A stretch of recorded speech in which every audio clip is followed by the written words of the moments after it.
आपके फॉलोअर्स में रवीना टंडन भी हैं एक, तो जब आप आए कितनी मुस्कुराहट आई खान साहब आपके। आप पटना से हैं ना? हाँ। हमें भी पटना पसंद है। तो जी आपके पीछे पड़ा कोई क्रेजी फैन ऐसा? आजकल के हिंदुस्तान में जो बनेगी आलिया उसी को मिलेगा कालिया। हम सफेद कुर्ता पहन लेते हैं ना तो लगता है जैसे बतासा में चिमटा घुसा हुआ है। अरे यूपीएससी ना खखोर के पूछता है कुछ हो। अब जैसे किसी को कह देंगे मामा जी तो आराम से समझ में आ जाएगा। कहेंगे हमारे बाप के सार तो कहेंगे कौन सी बोल रहा है बाप के सार। अरे मामा जी को ही बोला जाता है बाप के सार। नाइस तो वही ऐसे पूछता है। भूगोल वालों ने ये दोनों का नाम अलगे रख दिया। हम तो आपको धाए दे बता दिए थे, आप में से कितने अच्छे से आप बता दिए कि एक में कि दो में। लेकिन यही क्वेश्चन यूपीएससी पूछा था और आधा लड़का गलती ठोक के आया था। क्या पूछा था पता है? कि ज्यादा ठंडा टुंडरा में पड़ता है कि टैगा में। अब लड़का पगला गया, टुंडरा टैगा कौन सी होलो रे भाई। टुंडरा टैगा, लो टुंडरा टैगा यहाँ पर। Very good. अरे इसमें इमोजी कौन लिख के भेज रहा है? ये सबको हमने बतियाने का आदत लगा है। इमोजी लिख के भेज देता कहीं आगे लोग कहेंगे इमोजी कौन सी पढ़ेंगे हम। इमोजी लड़कियां बना बना भेज रही हैं सब। टुंडरा बोल रहे हैं तो अपन फोटो भेज रही है। और दिखाइए। तो इमोजी लिख के मत भेजिए आप लोग। अरे जो लिखना है लिखिए ना, इमोजी भेजता है सब। हिंदी मीडियम वाला तो कई को पता नहीं इमोजी मतलब कौन सी वाला। और जन सियार ऐसा पीला पीला मुखटवा बना रहा तो इमोजी बोला जाता है। ये रेखा बोलिए फटाफट, कौन सी रेखा है बीचों बीच से जा रही है? ये रेखा है विषुवत रेखा। कौन सी रेखा? विषुवत रेखा। हमारा प्यारा भारत ये रहा हमारा सारे जहां से अच्छा। ये हमारा हिंदुस्तान उत्तरी गोलार्ध में है, northern hemisphere of the earth. ये हमारा कौन सी रेखा? विषुवत रेखा। अरे ये क्या हो गया यार, टेक्निकल आदमी नहीं है हम, या नौटंकी कर रहा है। रेखा पे जितने देश है ना वहां के लोग एकदम मंगरैला की तरह काला होते हैं सब। आगे इतना भयानक काला होता है सब कि उनको देखकर हिंदुस्तान का अगुआ भाग जाएगा। दुल्हन की तो बातें छोड़िए, लेकिन जितना सुंदर लड़की होती है सब ना, बहुत सुंदर लड़की, वो देखिएगा जब टेढ़ा लड़का पसंद करती है सब। सुंदर लड़की को बुद्धि पता नहीं कहाँ होता है। एक्चुअली भगवान जो है ना सुंदरता बनाए। देखिए अगर किसी चीज में समय देंगे तो दूसरे चीज से समय काटना पड़ेगा। तो भगवान जिसको सुंदर बनाया ना, खूब सुंदर, तो उसको कुछ ना कुछ कहीं ना कहीं से समय काट लिया। तो जो बुद्धि बना रहा था तो बुद्धि काट लिया। तो जितना देखिए जितना सुंदर लड़की की रहेंगी सर, अजबे सबसे फसल रहती है सर, एकदम खौराइल रहेगा। खूब सुंदर लड़की लेके घूमेगा। आप देखिए ना, एक देख लीजिए ऐश्वर्या राय को, कोना से बिया की हूँ, अभिषेक बच्चन। बताइए हम लोग उस टाइम खा लिए थे लोग। और दिखाइए। हाँ अजब हाल है भाई। तो वही हो गया। तो यहाँ पे जितना मिलेगा सब ना, सब का सब मिलेगा सब काला काला। और हिंदुस्तान में जो बनेगी आलिया उसी को मिलेगा कालिया। यहाँ कश्मीर में खूब ठंडा, कश्मीर की कली, वाह वाह, समझा गया। वहां कोई फेयर एंड लवली की जरूरत नहीं है। कश्मीर के लड़का लड़की सब गोरे होते हैं लोग। और नीचे दक्षिण भारत में देखेंगे तो सब झौंसल मिलता है सब। कुछ कुछ हीरोइन गोरी हो जाती है सर। अब बाल्टी में सोच रहे फेयर एंड लवली घोर के में नहा लेगी तो गोर ना हो जाएगी सर। सब भूगोल का नियम काम नहीं करता है यहाँ पर। सन में मेरा कि नहीं आ रहा। तो साउथ के लोग काले क्यों होते हैं? अब भैया साउथ वाले लोग बुरा नहीं मानिएगा, और काला होना बुरा क्या, हम खुद काला है, हम क्या दूसरे को बोलेंगे। हम सफेद कुर्ता पहन लेते हैं ना तो लगता है जैसे बतासा में चिमटा घुसा हुआ है। आपको फिर बताए ना जितना काला रहता है उसको कैसा मिलती है सब। हाँ चलो ध्यान से देखो इधर। यहाँ समझिए, आप समझ में आया कश्मीर के लोग गोरे काय होते? अच्छा, कश्मीर से तो ज्यादा गोर चाइना वाला होगा सर, उससे गोर तो रूस वाला होगा सर। ऐसे रूस वाला को देखेंगे ना, व्लादिमीर पुतिन को देखिएगा तो लगेगा जैसे छीलल मुर्गी है। अंग्रेज सबको ऐसे कर देता है सो तो खून दिखने लगता है यहाँ पे लाल लाल। समझा कि नहीं? क्या भूगोल कितना इजी है ना? इजी नहीं है, बकलोल कहेंगे इजी नहीं लग रहा है इसको। सुतल है। आगे बढ़े तो जितने लोग विषुवत रेखा के करीब वाले हैं वो होंगे काले, बीवी में रहेगी गोरी। और जो ये कोई भूगोल का नियम नहीं है रे भाई। और दिखाइए। बस खत्म। टफेस्ट एग्जाम है इंडिया का यूपीएससी, उसकी 2.5 लाख की फीस को हम 7,500 में कर दिए। बहुत बढ़िया, बहुत बढ़िया, वेरी गुड। ऐसे हम लोग को लगता होगा 7,500 बहुत कम है। एक लड़की ने कहा कि सर शाम वाले बैच को ना मॉर्निंग में कर दीजिए। हम कहे बाबू तो इतना सबके इंडिविजुअल से तो बैच ट्रांसफर नहीं, तो क्या प्रॉब्लम है? उसने कहा ना शाम में हमको दूसरे के यहाँ बर्तन मांजने जाना होता है। एक लड़का बेचारा नदी से बालू निकालता था और वो बालू को भरता था, फिर नाव बालू को किनारे लेके बेचती थी और वो बालू भरता था, उससे मेरी फीस ले आया। हमारा हाथ कांप गया, हम कैसे फीस ले लेंगे यहाँ पर। उसी दिन हमने ये प्रण लिया था कि भारत का कोई भी बच्चा उसके सफलता में पैसा उसकी बाधा नहीं बनेगी, चाहे उसको जितना भी पढ़ना रहे।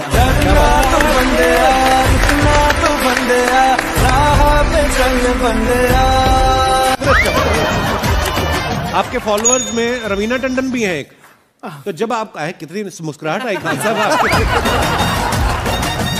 आप पटना से है ना? हाँ। हमें भी पटना पसंद है।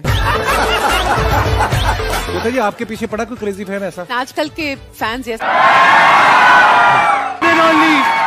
खान सर।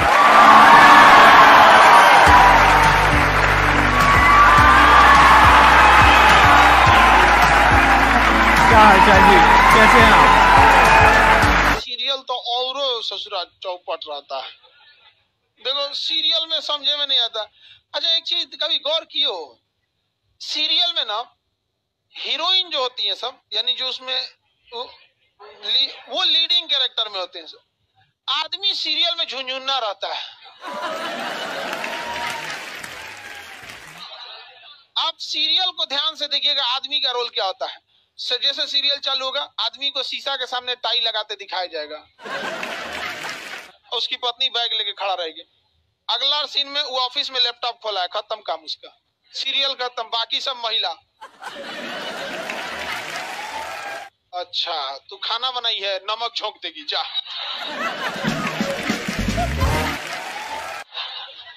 आदमी का काम खत्म, बस लैपटॉप खोलो, टाई लगाओ, खत्म कहानी। बाद में आएगा घरे तो देखेगा मम्मी अलगे मुंह फुलाई है, पत्नी अलगे रो रही है, परेशान रहता है। तो सीरियल में तुम तो मेल का कैरेक्टर देखना, बेचारा इसको लिया क्या है, चुपचाप बेचारा एकदम नहीं, जाता के बीच में अनाज पिसा जाता है। समझ में आ गया कि नहीं आ गया? सब बेचारा पिसा जाता है यहाँ से। किसी को दिक्कत? आप लोग भी पिसाइएगा। इसलिए डे 1 से आप लोग हमारी बात को याद रखिएगा। डे 1 से पहले दिन से तुम लोग एकदम समझ में आता है। तुम्हारा उम्र कितना है रे अभी? तो तुम बोल दिया, पूरा क्लास का माहौल खराब करके रख दिया। टैडी दे, टैडी दे, तो पीछे घूम, पीछे पीछे उधर।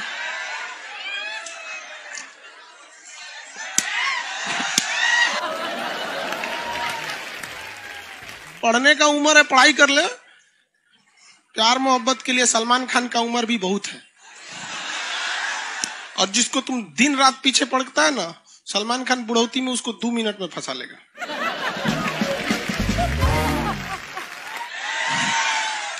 लड़की खूबसूरत हो और लड़का कामयाब हो, प्यार 2 मिनट में हो जाता है। आगे तुम हम लोग को तो ये याद रखियो भैया, हम बजरंग बली के बहुत बड़का वाला, हमरा से हमने ये सब प्यार मोहब्बत वाला बात, हमारा दिमाग जल जाता है। ये भारत की संस्कृति है बाबू।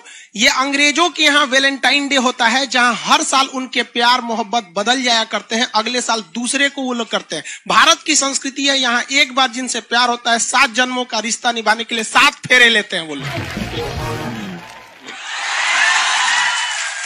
हम अंग्रेजों के लिए नहीं है किसी ओके वहां फादर डे मनाओ कि ओकरा याद ना आता है हमारा फादर कौन है। तुम मम्मी से पूछो, मम्मी 2013 में तुम किसके साथ शादी की थी? ओहो, जॉन डिसूजा, उसके बाद विक्टर। हम बोले ना लड़का के लिए क्या होना जरूरी है, क्या मैं आप लड़की के लिए?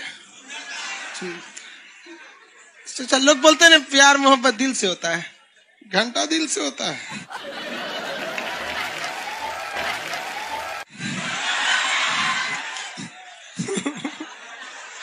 अगर प्यार दिल से होता तो सारा ब्यूटी पार्लर बंद हो चुके रहते।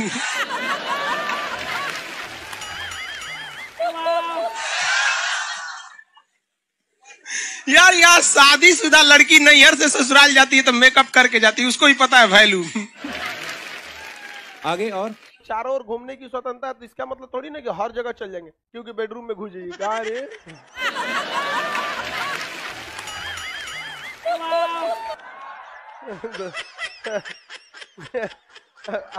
आज जाके कह दीजिए खान सर बोले थे चारों ओर घूमने की स्वतंत्रता के कचर के मारेगा आपको।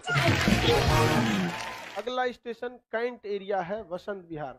जिनके पास इस स्टेशन पर उतरने का कार्ड ना हो न उतरे, और आपके पास कार्ड नहीं है उतर गए, चल ना घूम के आते हैं दूसर का मेट्रो से, तो वहाँ बैठल रहेगा आर्मी वाला धो देगा। अगले मेट्रो में आप जाएंगे नहीं, पहुंचाए जाएंगे।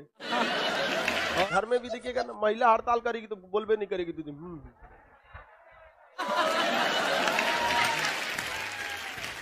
सुपनेखा भी तो महिला थी नहीं थी, और हम लोग से ज्यादा चरित्रवान खुद भगवान लक्ष्मण थे। उनको नहीं पता था कि डिसिप्लिन क्या होता है, नकिया काट दिए थे। सुपनेखा का नहीं पता है। देखो लड़कियों की मेमोरी को लोग मजाक उड़ाते हैं, लड़कियों को आज भी वो बात याद है कि सुपनेखा जो प्रपोज की थी तो नाक काट लिया गया। कोई लड़की नहीं करेगी प्रपोज, उसी समय से डरी हुई है। ये डर उनके डीएनए में घुस गया है। कौन जी कहती है नहीं सर, कौन लड़की करती है प्रपोज? इस सबको समझो नहीं आता है कहां बोलना चाहिए कहां नहीं बोलना चाहिए। नहीं सर, तेरे नाम मूवी देखे, मारता है उसको चोट कहां तक चल जाता है, अंदर तक, ले गायब हो गया। गजनी देखे, हाँ मारता है तो क्या हो जाता है, पूरा उसका ब्रेन गड़बड़ा जाता है। समझ में गया कि नहीं? गल बहुत खतरनाक। दोनों ससुरा पिटाया सब लड़की के चक्कर में। प्यार करने से पहले अंजाम देख लो, यकीन ना आए तो गजनी और तेरे नाम देख लो। एक्चुअली मैचिंग भी है। क्या जरूरत है भैया पिटाने की? इतना मेहनत से भगवान ने ब्रेन दिया, आप लोग जीवन भर मेहनत कर करके इसमें डाउनलोड करते रहते हैं, कभी फिजिक्स, बायोलॉजी, केमिस्ट्री। कोनो लड़की के चक्कर में फोड़वा के चलेंगे, क्या हो गया फिर? लाइव वाले सब समझ रहा है, हाँ ये लाइव वाला भी बहुत होशियार है, ये उधर हंसता है सब। ये कैसे हंसता है सब पता है? इमोजी बना देता है।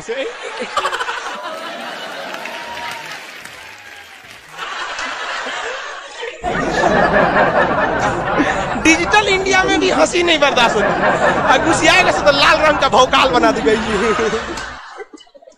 कब कब बैच लेट हो जाता है ना, घुसिया के ऐसे बोलता है सब। ओए खत्म हो गया। आप में से कितने लोग हैं जो बहुत एक्साइटेड हैं आज के सेशन को लेकर के? तो अब मैं जैसे ही आपको नाम बताऊंगा उनका, जो हमारे आज के गेस्ट हैं, तो आपका जो एक्साइटमेंट लेवल है वो और बढ़ जाएगा। ये बताने से पहले कि गेस्ट कौन है, मैं आपको थोड़ा सा बताता हूं YouTube के बारे में। YouTube में क्या है कि पूरे वर्ल्ड की अगर बात करी जाए तो करोड़ों चैनल्स हैं जो अलग अलग जॉनर्स में हैं, अलग अलग कैटेगरीज में हैं। उसमें से 2 बड़ी कैटेगरीज हैं, मोटिवेशन और एजुकेशन। पूरे वर्ल्ड में जो वर्ल्ड का नंबर 1 मोटिवेशन चैनल है वो मेरा है, और जो वर्ल्ड का नंबर 1 एजुकेशन चैनल है किसी इंडिपेंडेंट क्रिएटर का वो उनका है जो कि हमारे गेस्ट हैं। उनके 17 मिलियन से ज्यादा सब्सक्राइबर्स हैं। Please give an energetic and warm welcome to the one and only Khan sir.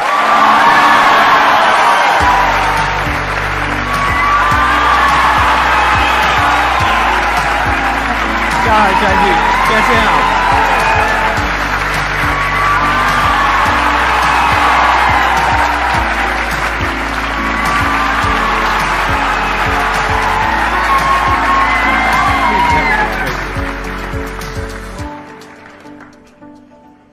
इससे पहले कि ऑडियंस आपसे कुछ पूछे या इंटरेक्ट करे, मेरे माइंड में एक क्वेश्चन है आपके लिए। जी। जो बच्चे हैं वो आपके इतने दीवाने क्यों हैं, इतने पागल क्यों हैं आपके पीछे? मतलब मेरे कमेंट सेक्शन में भरा पड़ा था खान सर कब आएंगे, खान सर कब आएंगे। मतलब ऐसा क्या जादू कर दिया आपने बच्चों के ऊपर? ये सवाल हम आपसे भी पूछते हैं, हमारे पे भी इतना कमेंट आया, इतना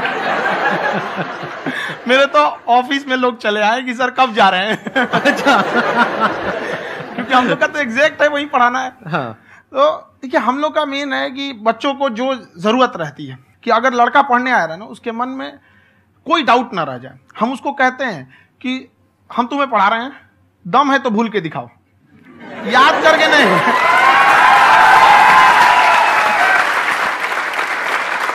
प्लस आप जिस प्राइस पॉइंट पे पढ़ा रहे हैं, आई थिंक वो सबसे कम है, वो बहुत ही कम है। सर ये जो फीस का कल्चर है, हाँ। ये हमारा इंडियन कल्चर नहीं है। हमारा इंडियन कल्चर गुरु दक्षिणा है, उस हिसाब से वो सही है। ऑक्सीजन जैसे जिंदगी के लिए जरूरी है, वैसे एजुकेशन जरूरी है। कोई ये नहीं कह सकता है कि पैसे की वजह से वो खान सर के यहां से लौट गया। क्या बात है।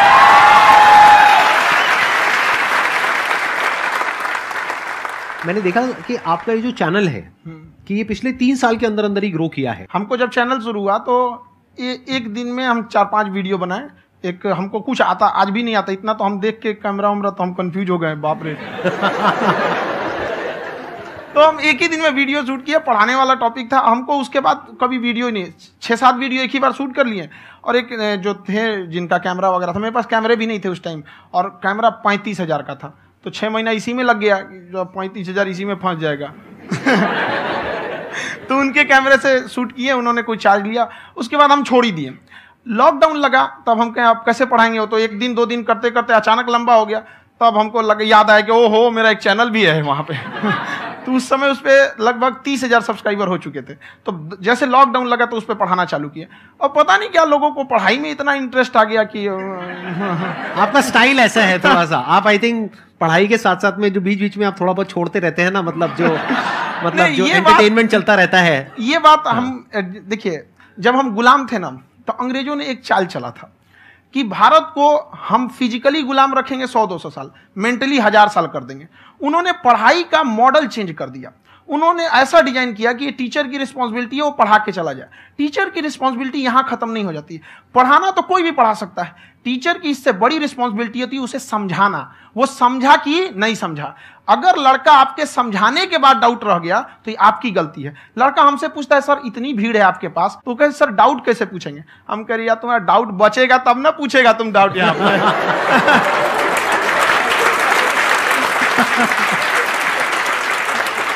कॉन्फिडेंस नेक्स्ट लेवल है खान सर का, मानना पड़ेगा। और शायद यही वजह है इनकी जो ग्रोथ है उसका। किसी ने शायद सपने में भी नहीं सोचा होगा कि पिछले 2 साल के अंदर अंदर जो आपके चैनल की ग्रोथ हुई है, जैसे आप खुद ही बता रहे हैं कि लॉकडाउन के टाइम पे आपके 30,000 के करीब सब्सक्राइबर्स थे, आज की डेट में 17 मिलियन है। और मेरा एक क्वेश्चन और है, इससे पहले कि ऑडियंस में से आपसे कोई क्वेश्चन पूछे, कि कई बार आप ऐसे भी टॉपिक्स टच करते हैं जो थोड़े से कंट्रोवर्शियल हैं या थोड़े से सेंसिटिव हैं, जिसके ऊपर बात करने की हिम्मत आई थिंक बहुत ही कम लोगों में है। तो आपको कभी ये नहीं लगता है कि कहीं ज्यादा तो नहीं हो रहा है, इसको थोड़ा रोक देते हैं, थोड़ा कम कर देते हैं? क्योंकि कोई लाइन ही नहीं है वैसे तो बोलने को, तो आप कुछ भी बोल दो, कितना भी बोल दो। हुई है कंट्रोवर्सी बहुत बार। एक्चुअली बचपन से हमको फौज में जाना था, और फौज वालों के लिए ये सब मायने नहीं रखता। उसको करना है मतलब करना है, तुम सामने कुछ भी रहो, डजंट मैटर।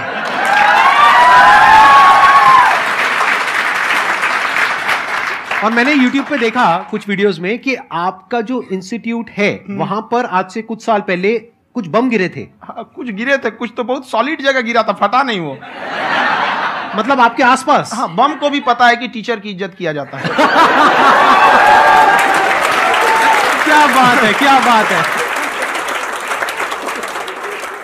मैं समझ पा रहा हूं कि ये आपके अंदर जो एटीट्यूड है ये कहां से आ रहा है, क्योंकि आप बचपन से ही फौज में जाना चाहते थे।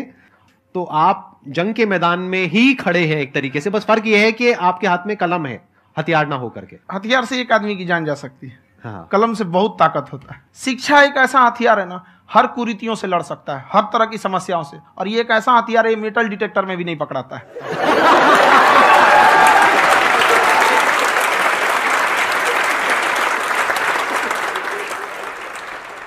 मेरा क्वेश्चन ये है कि अभी प्राइवेट ऑर्गेनाइजेशंस में पीटने का, पनिशमेंट का ये सिस्टम जो है खत्म हो गया है। हम आपके वीडियो में देखे हैं सर कि आप एक बड़ा सा रोल रखे रहते हैं, पुलिस वाला लाठी है वो, पुलिस वाला लाठी है, और स्टेज पे बुला के बच्चों को उसी से धुनाई शुरू कर देते हैं मस्त एकदम से, है ना। तो सर मतलब कि बच्चे मतलब कि डरते नहीं है आपसे, और इस तरीके से कैसे कनेक्टेड हैं आपसे, है ना। और एक और क्वेश्चन सर, यूपीएससी का जो आप अपना बैच स्टार्ट करने वाले हैं, ठीक है, उसके बारे में बताइए सर, क्योंकि मुझे मतलब उस चीज को करना है सर, ठीक है। और संदीप सर को देख लिए, मेरा तो वैसे ही हो जाना है।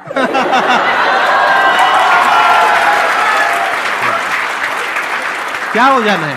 मेरा पूरा कंप्लीट करो। I'll be an IAS officer next year because I have seen you, sir. My day is like complete, sir. All the best. Thank you so much, sir. Thank you. पूरा बोला करो। Thank you. देखिए, लड़कों को जहां तक पीटने की बात है, जब पढ़ाने की बात आएगी तो उसको हम पूरे बेहतरीन ढंग से पढ़ाएंगे, लेकिन जब सजा देने की बात आएगी ना, तो वो भी बेहतरीन ढंग से होगा। ऐसा थोड़ी होगा कि बस एक ही चीज बेहतरीन ढंग से होगा। और डर का होना बहुत जरूरी है। ये डर भी अपने आप में एक मोटिवेशन है, क्योंकि जब आपके अंदर एक थोड़ा सा डर रहे ना, तो डर के भागिए मत। एक ऐसा डर जिसको आप लगे कि नहीं नहीं थोड़ा सा और करने की जरूरत है, फिर तो ये हम इसको क्रॉस कर जाएंगे आप। तो लड़कों के अंदर ये डर बनाना भी जरूरी रहता है। और रही बात यूपीएससी वाले की, जो आपने बोला, बहुत सारे लड़के वेट कर रहे हैं यूपीएससी की, क्योंकि 2-2.5 लाख फीस सारे लोग एफोर्ड नहीं कर सकते। और हमारा वही रहता है, हम तो ज्यादातर हमारे स्टूडेंट देखेंगे तो किसी के रिक्शा वाला, सब्जी वाला, यही लोग, इनको तो 2.5 लाख रुपया, इनके पास पूरी संपत्ति नहीं होती है, फीस कहां से भरेंगे वहां पे, उसके बाद रहेंगे कहां से। तो ऑल ओवर इंडिया से, कश्मीर से कन्याकुमारी तक, गरीब से गरीब भी लड़का उसको पढ़ सकता है। यही कुछ 1000 रुपये मंथली, 12-14 हजार साल का पड़ेगा, खत्म हो जाएगा इतना में।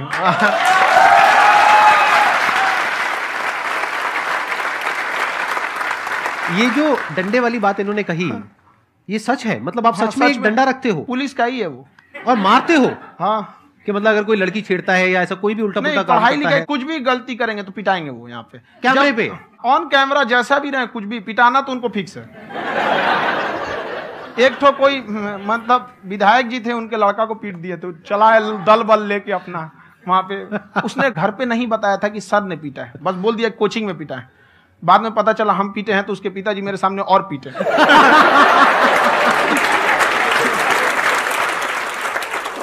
सर, आपका सबसे बड़ा डर क्या है आप दोनों का? फौजी को डरे नहीं लगता है, बाकी अब सर से पूछिए। आज के सेशन से पहले कोई डर नहीं था, लेकिन अब मुझे इनकी डंडे वाली कहानियां सुन करके डर लग रहा है कि कहीं मैंने गलती से कुछ बोल दिया और इन्होंने कहीं पीछे कुछ रखा हुआ है, और यहीं आ करके अगर इन्होंने मेरी पिटाई कर दी तो बहुत बुरा हो जाएगा। तो इसलिए हमको थोड़ा डर लग रहा है।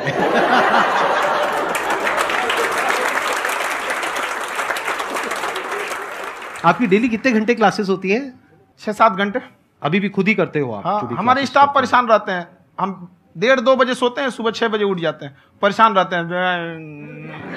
अरे इतना क्यों करते हो, है ना? कभी उनको भी साथ साथ लगना पड़ता है ना? उनको साथ साथ लगना पड़ता है। हम जग गए तो कोई सोया थोड़ी रहेगा, परेशान रहते, दिन में सोते ही नहीं है बेचारा, कहीं कहीं जाके सोते रहता है। हम सीट बांध दिए कि भाई तुम इस समय सो जाना, तुम इधर सो जाना। आपकी शादी हो गई है? नहीं हुई है अभी? मेरी खुशहाली देख के आप आइडिया लगा सकते हैं।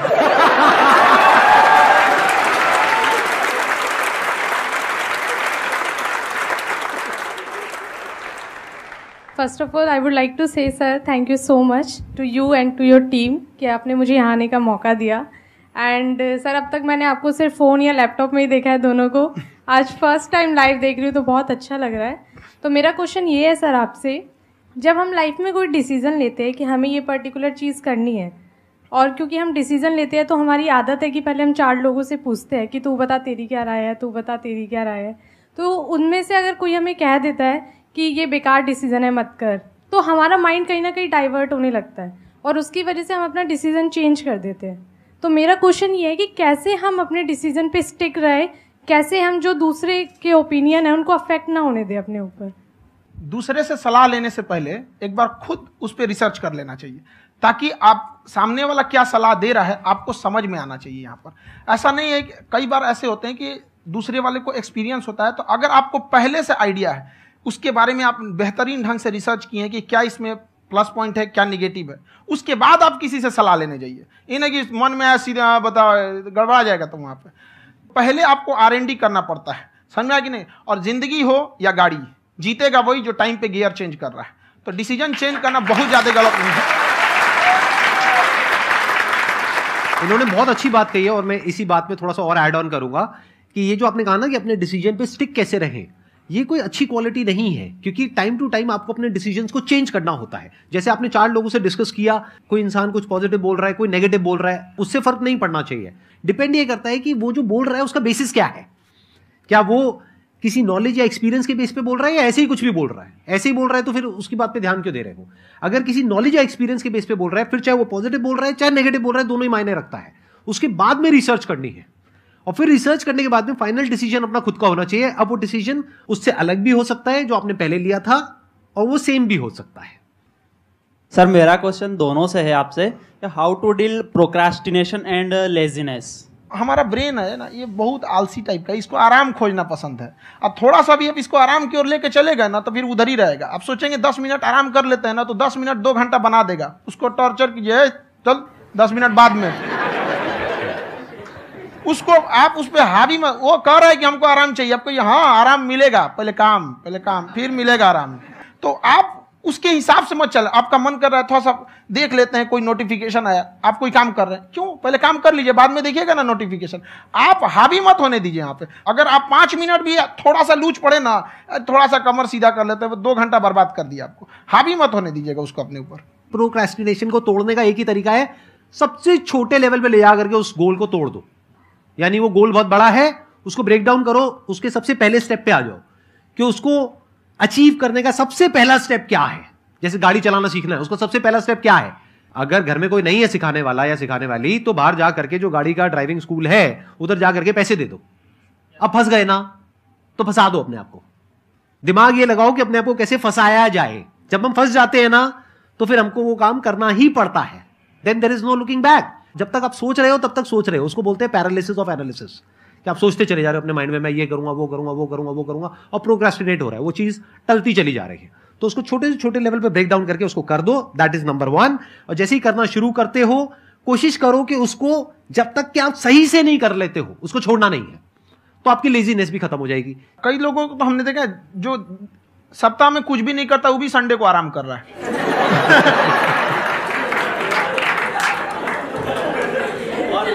वैसे कहा भी जाता है कि अगर कोई काम आपको करवाना है ना तो ऐसे किसी इंसान को दो जो बिजी है। हाँ। ऐसे आदमी को मत दो जो खाली है। ये परफेक्ट एग्जाम। किसी को भी आप देखिएगा जिसको आप कहते हैं कि मतलब थोड़ा ठीक ठाक आप समझते हैं कि नहीं ये बहुत आगे निकल, वो एक काम को खत्म करने के बाद कभी आराम नहीं करेगा। एक काम खत्म हुआ उसको लगेगा हाँ एक खत्म हो गया, अब दूसरा करना चाहिए। और वही जिसको देखिएगा एक खत्म हो गया और आराम करना चाहिए, कभी नहीं, लाइफ में आखिरी सांस तक। सर यहाँ पे सब हिंदी में पूछते हैं, इंग्लिश में पूछते हैं, मैं भोजपुरी में पूछूं? जौन भाषा ठीक लगे तोने में पूछ दो। हाँ सर।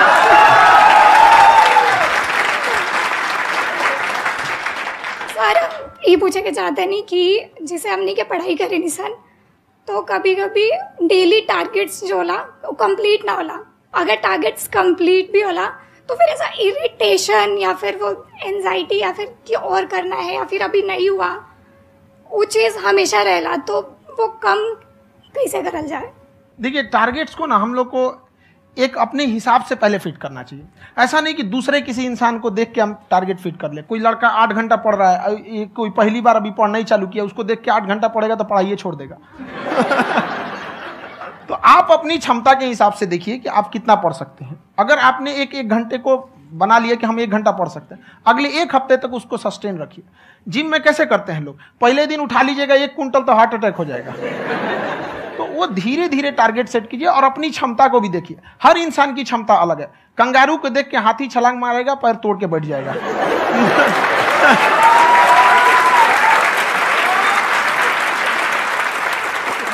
अब संदीप सर का मोटिवेशन देख के इसका मतलब क्या कि ट्रेन के आगे खड़ा हो जाएंगे, ढकेल देंगे तुमको। हालांकि ऐसा कर देते हैं, लेकिन ऐसा करिएगा लोग नहीं, क्षमता पता होना चाहिए। आपके अंदर एंजाइटी हो रही है कि मैंने कर तो लिया है, आप ये नहीं कह रहे कि मैंने कुछ भी नहीं किया है फिर मेरे को एंजाइटी हो रही है, आप ये कह रहे हो मैंने काफी कुछ कर लिया है फिर भी एंजाइटी हो रही है कि कहीं कुछ छूट तो नहीं गया है।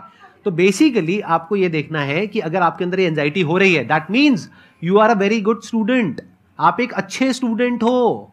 क्यों? क्योंकि बहुत सारे स्टूडेंट्स तो ऐसे हैं उनको पढ़ने के नाम से एंजाइटी होती है। तो आपको एंजाइटी हो रही है कि मैंने पढ़ लिया, दिन में मानो 8 घंटे का आपने टारगेट सेट किया और 6 घंटे पढ़ लिया, या मान लो 8 घंटे भी पढ़ लिया, फिर भी एंजाइटी हो रही है कि मैंने 10 घंटे नहीं पढ़ा। तो ये तो अच्छी क्वालिटी है ना, ये तो एक ब्रिलियंट स्टूडेंट की क्वालिटी है, क्योंकि एंजाइटी उसी को होती है जो केयर करता है, जिसको परवाह है, उसी की तो एंजाइटी होती है। जैसे माँ को अपने बच्चे की, जैसे एक माँ को अपने बच्चे को लेकर के एंजाइटी होती है। हंस लो मजाक उड़ा लो कोई बात नहीं, एडिट कर देंगे इसको हम। हाँ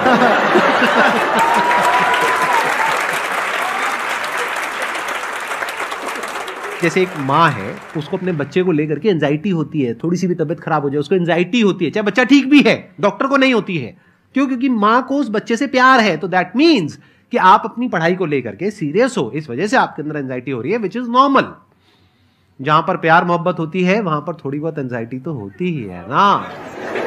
समझ रहे हो ना मैं क्या कहना चाह रहा हूं? आप लोग समझ रहे हो ना मैं कहां जा रहा हूं? जब वो किसी और से बात करती है तो एंजाइटी होती है ना।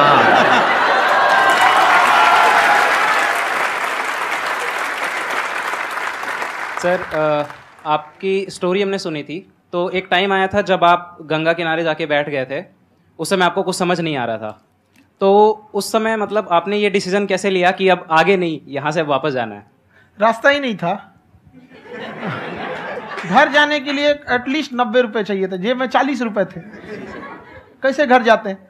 और हम गंगा के किनारे चुपचाप बैठे बैठे हम कहें कि बहुत टेंशन हो गया, अब घर जाना चाहिए। रूम पे तो किराए के रूम पे ही आदमी सारे लोग रहते, गए वहाँ पे तो रूम लॉक हो गया था। तुम खटखटाए तो ऊपर से गुस्सा से बोले जो ऑनर थे, क्या टाइम हो गया है? तुम कहीं 9-10 बज रहा होगा, घड़ी देखिए तो 2 बज रहा था रात का, 2-2:30 बज गया था वहाँ। टेंशन में आप तो होता है, कई बार ऐसा समय आएगा कि लगेगा जैसे आप कुछ नहीं हो सकता है, तो इससे घबराना नहीं है। कभी कभी गुच्छे की आखिरी चाबी भी ताला खोल देती है।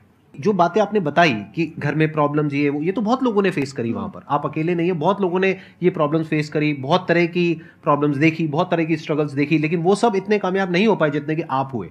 तो आपके अंदर ऐसा कुछ ना कुछ है जो औरों के अंदर नहीं है, तो वो मैं जानना चाह रहा हूं कि वो ऐसा क्या था जहां से कि आपका दिमाग यहां तक सोच पा रहा है कि मैं पूरे इंडिया में इतने बड़े लेवल का चेंज लेकर के आ सकता हूं, एजुकेशन फील्ड में रेवोल्यूशन लेकर के आ सकता हूं। ये सोचना ही बहुत लोगों के बस का नहीं है। मेरी एक खुद की थिंकिंग, अगर हमको कोई 100 रुपए किसी काम के लिए दिया, हम सबसे यही कहते हैं, तो हम कोशिश करते हैं उसे 200 का रिटर्न दे। अगर कोई हमसे 200 रुपया फीस दे रहा है, 250 दे रहा है, तो हम उसको ये कोशिश करते हैं कि तुम्हें ऐसा लगे कि नहीं भैया हमने 10-20 हज़ार का पढ़ लिया यहाँ पर।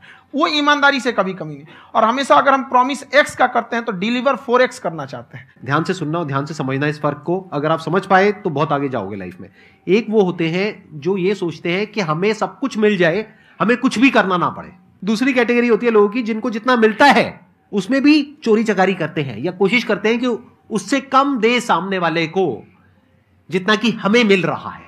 तीसरी कैटेगरी होती है लोगों की जो इनके जैसे लोग होते हैं, वो क्या करते हैं, वो ये सोचते हैं कि अगर मैंने किसी से 1 रुपए भी लिया, देखा जाए तो 200-250 रुपए कुछ भी नहीं होता है, 200-250 रुपए अगर मैंने लिया तो कैसे उसको 400 रुपए की वैल्यू दूं। ये जो थिंकिंग है ना, यही एक फर्क होता है एक ऐसे इंसान में जो बहुत आगे निकल जाता है और उस इंसान में जो मीडियोकर रह जाता है। आप अपने आप को अपने आप के ऊपर समय दीजिए, उसको डेवलप कीजिए।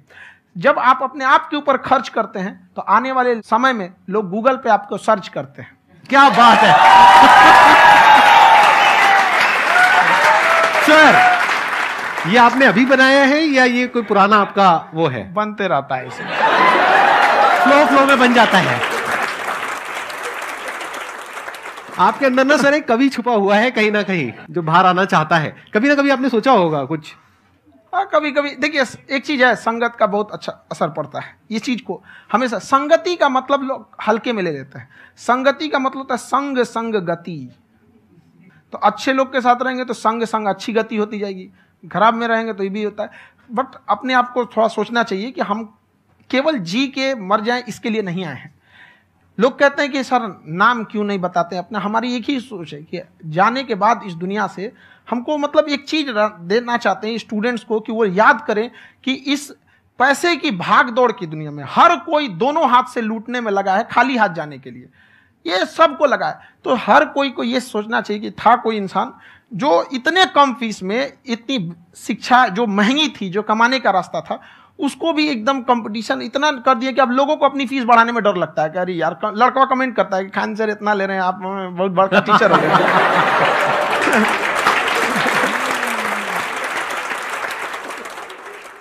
खान सर की एक क्लिप है, ये समय और समझदारी में बहुत फर्क होता है। अगर समय रहते समझदारी आ गई तो इंसान कामयाब हो गया, लेकिन अगर समय चला गया फिर समझदारी आई फिर तो बेकार है। तो सर मतलब कुछ आपको ऐसी चीज़ लाना चाहिए जो मतलब बच्चों जो तैयार हो रहे हैं उनको ये चीज़ें मतलब एंड टाइम पे दिखे। समझ रहे आप मेरी बात? नहीं समझ?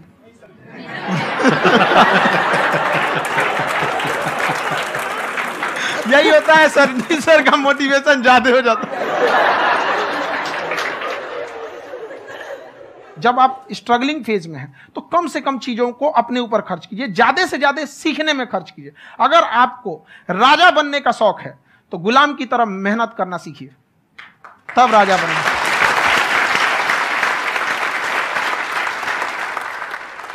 ये दुख, ये दर्द, ये सब तेरे अंदर है। तू अपने बनाए इस पिंजड़े से बाहर निकल के देख, तू अपने आप में एक सिकंदर है।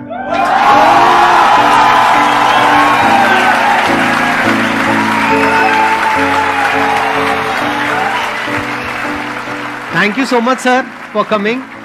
बहुत मजा आया मेरे को आपके साथ में इंटरेक्ट करके। आई एम श्योर आप लोगों को भी बहुत मजा आया होगा।